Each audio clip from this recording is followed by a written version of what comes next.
క్రీస్తునందు ప్రియమైన వారులారా, రేఖల సమయంలో చేరవచ్చినటువంటి మీకు అందరికీ కూడా ప్రభునామంలో ప్రత్యేకమైన వందనాలు తెలియజేస్తూ ఉన్నారు. దేవుని యొక్క మహాకృపను బట్టి మా యొక్క పునరుత్థాన దినమందు దేవుడు సజీవంగా మీ మధ్యలో చేరి దేవుని యొక్క వాక్యాన్ని చెప్పడానికి దేవుడు ఇచ్చినటువంటి మరొక అవకాశాన్ని బట్టి మరి దేవునికి స్తుతులు, దేవునికి వందనములు దేవునికి తెలియజేస్తూ ఉన్నారు. ప్రియమైన వారులారా, మరి చదవబడినటువంటి ఈ 3 వాక్య భాగాలు యోవేలు గ్రంథంలో మరి యోవేలు ప్రవక్త అక్కడ ఉన్నటువంటి జనాంగానికి చెబుతూ ఉన్నాడు, మీరు గంతులు వేయండి, మీరు సంతోషంగా ఉండండి, దేవుడు మన ప్రార్థనలకు సమాధానం ఇచ్చాడు అనేటువంటి ఒక నినాదం కూడినటువంటి ఒక స్వరము మరి వారికి వినిపించినట్లుగా యోవేలు గ్రంథంలో మనకు తేటతెల్లం చేస్తూ ఉన్నారు. యాకోబు రాసినటువంటి పత్రికల్లో మనము చూస్తే ఎవరికైనా జ్ఞానము కొద్దిగా ఉన్న ఎడల వారు నన్ను అడగండి నేను ఇస్తాను అని అంటా ఉన్నారు. సువార్త వాక్య భాగంలో కూడా అంటే యాకోబులో ఉన్నటువంటి మాటలే సువార్త వాక్య భాగంలో కూడా ఉన్నాయి. అంటే మీరు నన్ను అడుగుతా ఉన్నారు కాబట్టి నేను మీకు ఇస్తాను, నేను తండ్రి వద్దకు వెళ్తా ఉన్నాను కాబట్టి మీరు నన్ను నా నామంలో ఏమి అడిగినా నేను తప్పకుండా మీకు ఇస్తాను. కారణం ఏంటి అంటే నేను లోకమును జయించి ఉన్నాను అనేటువంటి మాట కదా. దేవుడు ఎవరిని జయించాడు? లోకాన్ని జయించాడు. లోకంలో ఉన్నటువంటి ఆశలన్నిటిని కూడా దేవుడు జయించినట్లుగా మరి దేవుని యొక్క వాక్యము సెలవిస్తూ ఉంది. ప్రియమైన వారులారా, ఈ 3 వాక్య భాగాలను ఆధారము చేసుకొని దేవుడు సఫలపరచుట అనేటువంటి అంశాన్ని మీ ముందర ఉంచాలని నేను ఆశపడుతూ ఉన్నాను. దేవుడు సఫలపరిచేటువంటి దేవుడు మన ప్రార్థనలకు సమాధానం ఇచ్చేటువంటి దేవుడు, మన విజ్ఞాపనలకు దేవుడు తోడుగా ఉండేటువంటి దేవుడు, మనము చేసేటువంటి ప్రతి పనిని దేవుడు సఫలపరిచేటువంటి దేవుడు కదా. అందుకే కీర్తనకారుడు దావీదు భక్తుడు అంటా ఉన్నాడు, అతడు చేయునదంతయు దేవుడు ఏం చేస్తా ఉన్నాడంట? సఫలం చేస్తూ ఉన్నాడు. అంటే మానవుడు చేసే ప్రతి దానిని కూడా దేవుడు సఫలపరుస్తూ ఉన్నాడు. ప్రియమైన వారులారా, మరి దేవుడు సఫలపరుస్తూ ఉన్నాడు అనే మాట ఎంత నిజమో, మరి దేవుడు వేటిని దేవుడు సఫలపరుస్తూ ఉన్నాడు.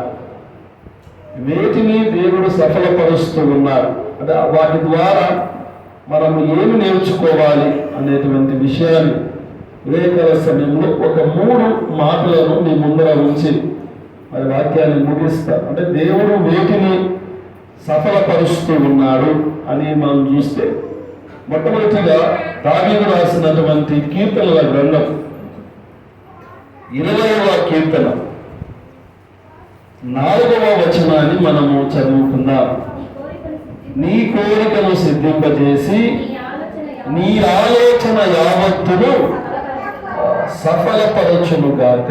నీ ఆలోచన యావత్తును దేవుడు ఏం చేస్తాడంటమ్మా? చెప్పాలి. ఏం చేస్తాడంటమ్మా? ఏమి సఫలపరుస్తాడంట అంటే మనము ఏ ఆలోచన అయితే చేస్తూ ఉన్నామో, మనము ఏ తలంపులైతే చేస్తూ ఉన్నామో, మన ఆలోచనలన్నీ యావత్తు దేవుడు ఏం చేస్తాడంట?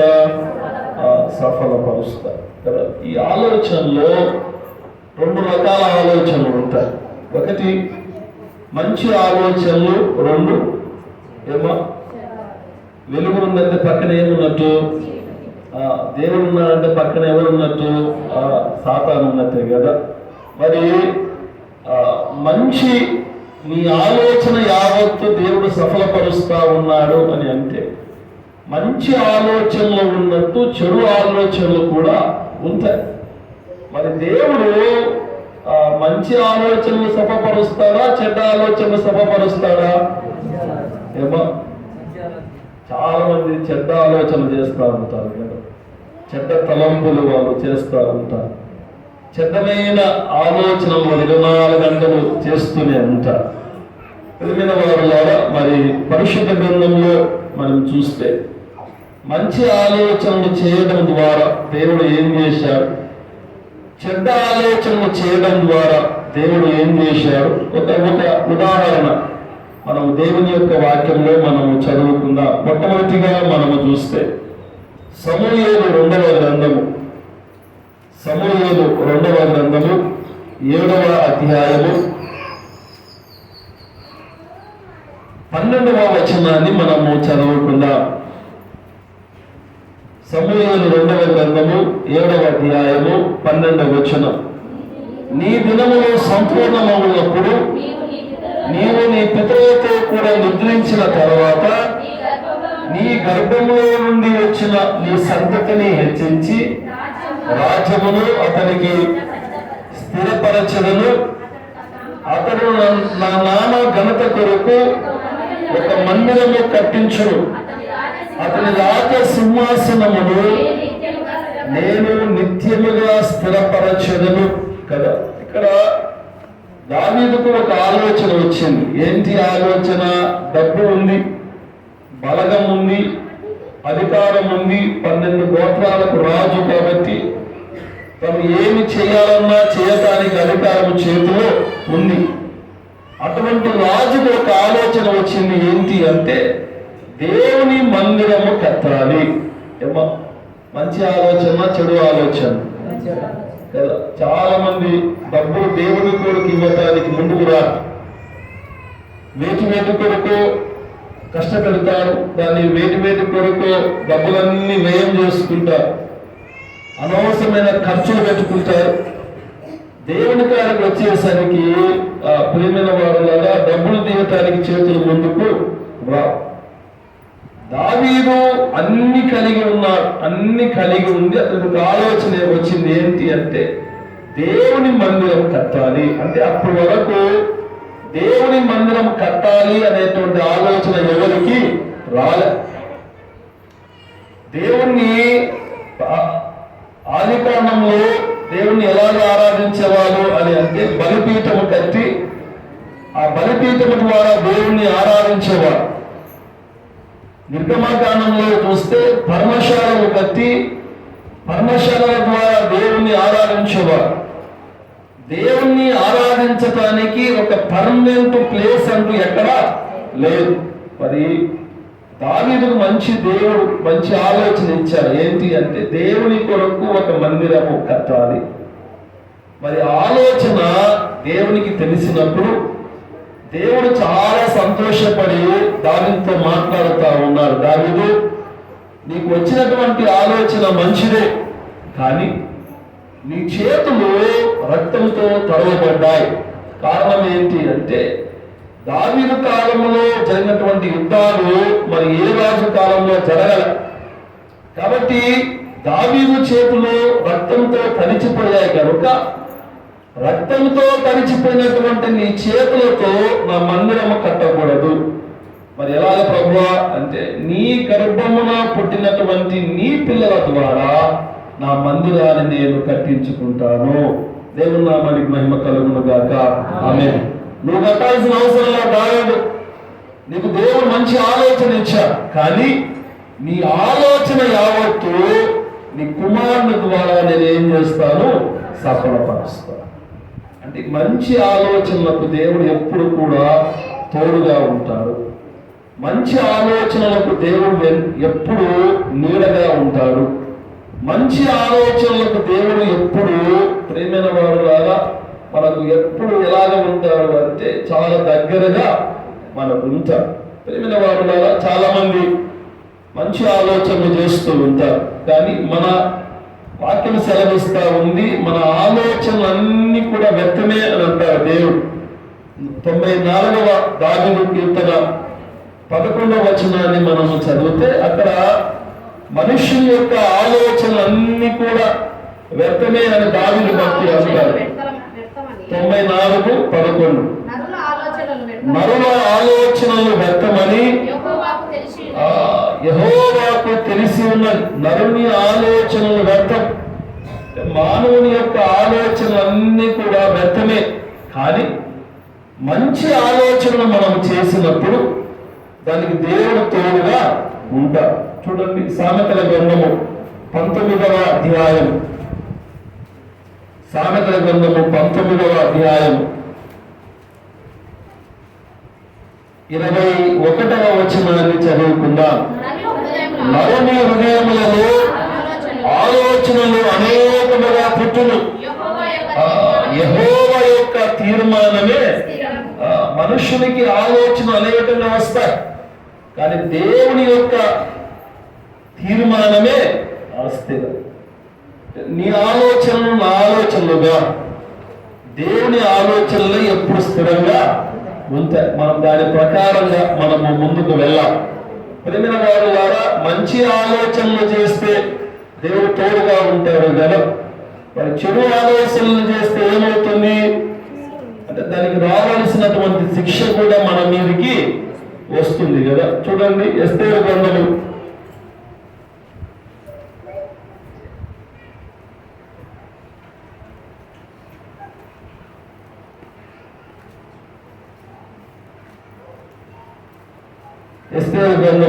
7వ అధ్యాయం,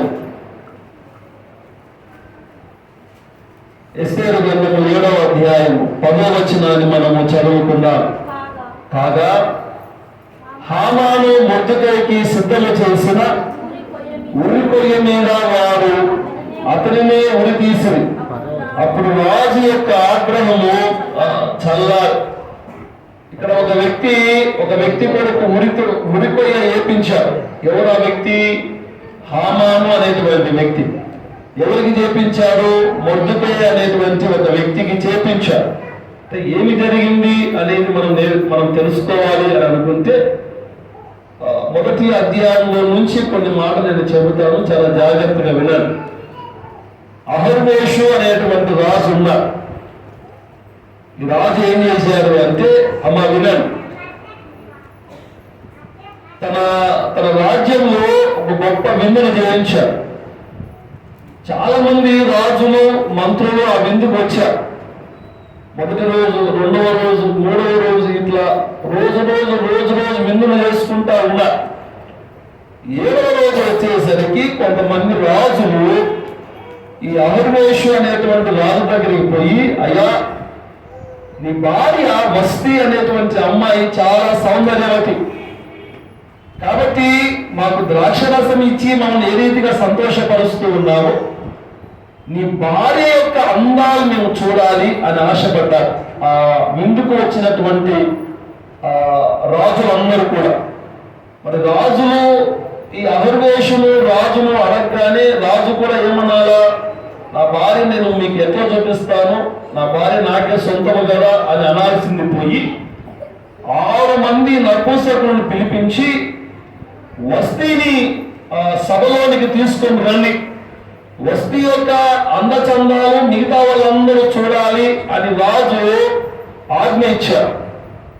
వెంటనే ఈ 6 మంది నపుంసకులు పోయి వస్తీతో అంటారు, అమ్మా, నీ అందాలు చూడటానికి బయట రెడీగా ఉన్నారు, నువ్వు రా అనగాని వస్తీ ఒప్పుకోవచ్చు. నా అందము, నా సౌందర్యము నా భర్తకే తప్ప ఇతరులకు పురుషులకు నా అందాన్ని చూపించారు అని వస్తీ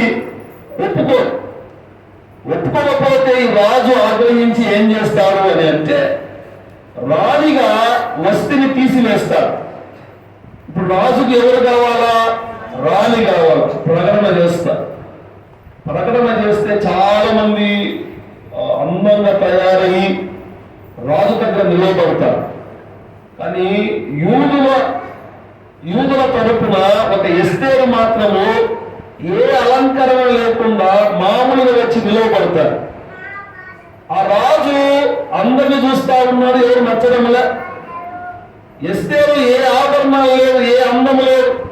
కానీ ఎస్తేరు చూడగానే రాజుకు ఎస్తేరు ఎందు దయ పుట్టెను అనేటువంటి మాట పరిశుద్ధ గ్రంథంలో మనకు వ్రాయబడుతుంది. అంటే ఏ అందము లేకుండా రాజుకు ఎస్తేరు ఎందు దయను పుట్టారు. ఎప్పుడైతే ఎస్తేరు వస్తీ స్థానంలో రాణి అయ్యిందో ఈ హామాను అనేటువంటి వ్యక్తి లోపల కుళ్ళు ప్రారంభించబడింది. ఒక యూదురాలు వచ్చి రాజుకు రాణి అయ్యిందే, మేము గొప్పవాళ్ళము కదా, యూదులు తక్కువ వాళ్ళు కదా, ఎలాగోలా ఈ ఎస్తేరును బయటకు చెప్పాలా. ఎస్తేరుకు ముందున్నటువంటి మొర్దుకై కూడా బాబా ఏతాడు, మొర్దుకై కూడా బయటికి పంపాల అనేటువంటి ఆలోచన. కారణం ఏంటి అని అంటే, ఈ మొర్దుకై ఎస్తేరు లోపల ఉంది కదా రాజభవనంలో, మొర్దుకై గుమ్మల దగ్గర కూర్చొని ఉంటారు ఎస్తేరుకు కాపలాలు. ఈ హామాను వస్తూ పోతున్నప్పుడు అందరూ నమస్కారం చేస్తా ఉన్నారు. ఎవరికి? హామానుకు. ఒక మొర్దుకై తప్ప.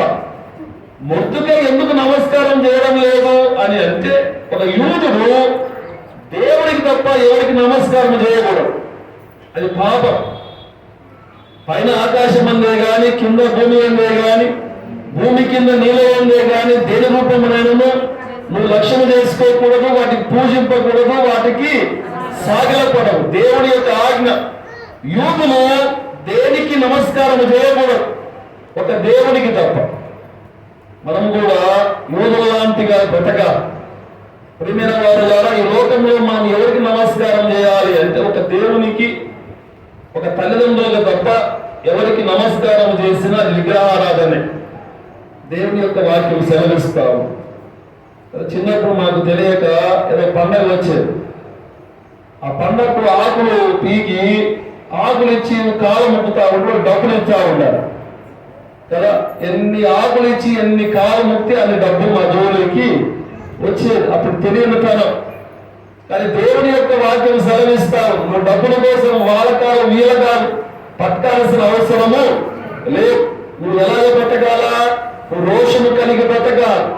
నువ్వు దేవునికి మొక్కుతే దేవుని మొక్క, లేదా నీ తల్లిదండ్రులు మొక్కాల తప్ప మూడో వ్యక్తికో నాలుగో వ్యక్తికో నువ్వు కాలు మొక్కాల్సిన అవసరము లేదు. ఈ మొర్దుకై హామానుకు నమస్కారం చేయలేదు అని హామానుకు వ్యతిరేకంగా ఒక నినాదాన్ని ఏర్పాటు చేసుకుంటాడు. రాజు దగ్గరికి పోయి, అయ్యా రాజు, మన దేశంలో చాలా మంది తెగలు ఉన్నారు. ఈ తెగలో యూదా తెగ అనేది ఒక మూల. అంటే ఆ తెగ నీకు గౌరవం ఇవ్వడం లేదు, ఆ తెగ నీకు నమస్కారం చేయడం లేదు. కనుక ఆ తెగను నువ్వు ఏం చేయాలి అంటే నాశనం చేయాలి అని ఒక తాకీదు మాకు ఇస్తే, నేను ఆ చట్టాన్ని తీసుకుని పోయి యూదులందరినీ నాశనం చేసి వస్తాను అని హామాను వెళ్ళి రాజు దగ్గర ఒక ఉత్తరాన్ని తీసుకొని ఆ ఉత్తరాన్ని పట్టుకుని బయటికి వెళ్తారు. ఎప్పుడైతే యూదులందరినీ నాశనం చేయాలి అనే తాకీదు, ఆ ఉత్తరంలో విషయాలు మొర్దుకైకి ఎస్తేరుకు తెలియగానే వీళ్ళు ఏం చేస్తా ఉన్నారంట, రాత్రల్లా లోపల కూర్చొని మోకరించి దేవునికి ప్రార్థన చేస్తా ఉన్నారంట. ఉపవాసంతో దేవునికి ప్రార్థన చేస్తా ఉన్నారు. ఎందుకు అంటే యూదులందరూ చంపబడతా ఉన్నారు, యూదులందరూ కాపాడబడాలి. మరి కాపాడబడాలంటే వీళ్ళు ఏం చేయాలా? దేవుని సన్నిధానంలో మోకరించి ఎస్తేరు ఒక మూల, మొర్దుకై ఒక మూలన దేవునికి ప్రార్థన చేస్తా ఉంటే దేవుడు ఏం చేశారు తెలుసా? రాజుకు నిద్ర పట్టకుండా చేశారంట. దేవుని నామానికి మహిమ కలుగును గాక. అంటే మీరు లోపల ప్రార్థన చేస్తా ఉన్నారు. ఎందుకు? దుఃఖంతో ప్రార్థన చేస్తా ఉన్నారు. యూదులందరూ నాశనం అయిపోతూ ఉన్నారు కాబట్టి, యూదులందరూ దేవుని చేత కాపాడబడాలి కాబట్టి, యూదులందరూ రక్షించబడాలి అని ఈ లోపల ప్రార్థన చేస్తా ఉంటే రాజుకు దేవుడు నిద్ర లేకుండా చేశారు. ఉదయం లేచి రాత్రుల్లో నిద్ర లేకుండా దానికి కారణం ఏంటి అని ఎస్తేరును పిలిచినప్పుడు ఎస్తేరు ఏం చేస్తాడంటే జరిగిన విషయాలన్నీ కూడా రాజుతో అంటాడు. రాజు జరిగిన విషయాలన్నీ తెలుసుకున్నప్పుడు హామాను ఏం చేస్తాడు అంటే మొర్దుకై కొరకు ఒక ఉడికొయ్యి చేపిస్తాడు. మొర్దుకైను చంపాలి అని హామాను. ప్రియమైన వారులారా, రాజు అన్ని విషయాలు తెలుసుకొని తప్పు మొర్దుకైది కాదు, తప్పంతా ఎవరిది? హామాను అనే ఆ వ్యక్తిని తెలుసుకొని ఎవరి కొరకైతే ఉరికొయ్యను వేశారో వాడిని ఆ ఉరికొయ్యకు వేసి ఉరి తీసి చంపేస్తారు. చాలా మంది హామాను లాంటి లక్షణాలు కలిగి ఉంటారు. సంఘంలో కానీ, కుటుంబాలలో కానీ, సమాజంలో కానీ కదా. ఒకడు ఎదుగుతా ఉంటే వాడి వెనకాల గోతులు తవ్వే వాళ్ళు చాలా మంది ఉంటారు. గోతులు తవ్వే వారు ద్వారా గుర్తుపెట్టుకోండి, నువ్వు గోతుని తవ్వితే ఆ గోతులో నువ్వు పడతావు తప్ప వారు ఎప్పటికీ పడరు. చాలా మందికి గుంతలు తవ్వే అలవాటు, చాలా మందికి గోతులు తవ్వే అలవాటు.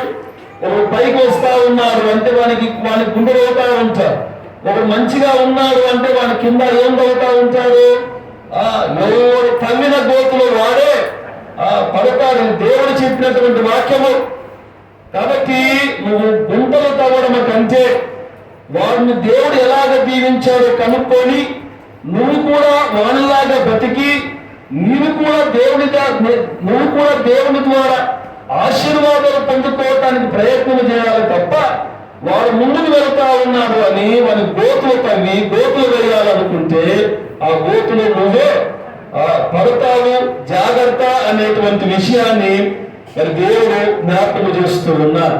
క్రీస్తునందు ప్రేమైన వారులారా, దావీదు యొక్క ఆలోచన మంచిది కాబట్టి దేవుడు అతని కాలంలో కాకుండా సొలొమోను కాలంలో దేవుని మందిరం కట్టబడదు.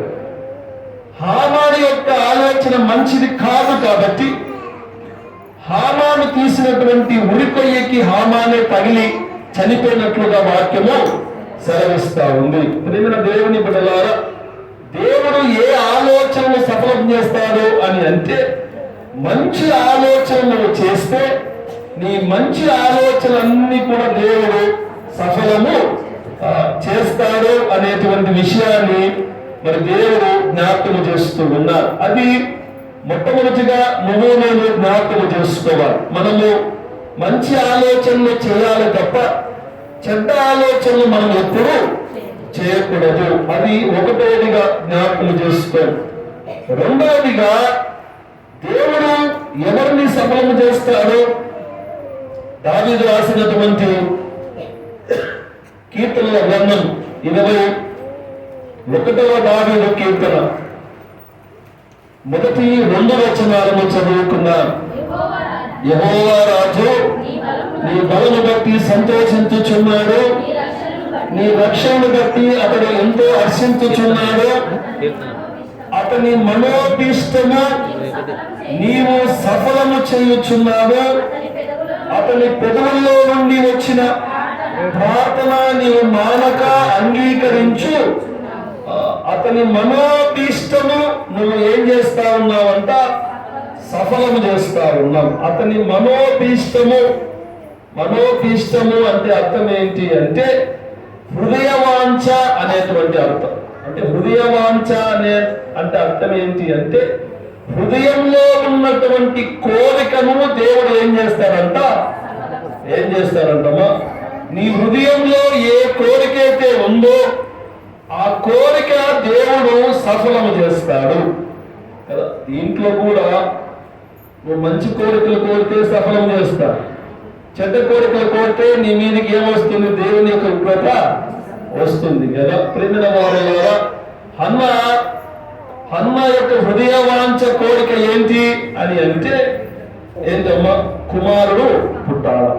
ఎందుకు పుట్టాలా కుమారుడు? ఎందుకు పుట్టాలా? అతడు దేవాలయంలో పరిచారం చేయాలి, దేవుని దగ్గర పని చేయాలి, దేవుని దగ్గరనే పెరగాలి, దేవుని దగ్గరనే ప్రవచనాలు ప్రవచించాలి, దేవుని దగ్గరనే అతడు బ్రతకాలి, దేవుని దగ్గరే అతడు చనిపోవాలి కదా. ఒక తల్లి నా కుమారుడు దేవుని సన్నిధానంలో పెరిగి చనిపోవాలి అని ఎవరు కూడా అనుకుంటారా? అనుకోరు. ఎవరు అనుకోరు కదా. మనది ఒక 2 వారాల క్రితంలో ఒక మోహన్ నాయక్ చనిపోయారు కదా. మోహన్ నాయక్ చనిపోతే తీసుకుని వచ్చా. ఆ తల్లి బాధపడతా ఉంది, ఏడుస్తా ఉంది. అంటే ఆ తల్లి అనుకోని ఉండకపోవచ్చు కదా, నా కుమారుడు ఆర్మీకి వెళ్ళి చచ్చిపోయి వస్తాడు అని ఎప్పుడు కూడా అనుకోండి. ఒకవేళ అనుకొని ఉంటే ఆ పిల్లవాడిని ఆర్మీకి పంపించేది కాదా కదమ్మా?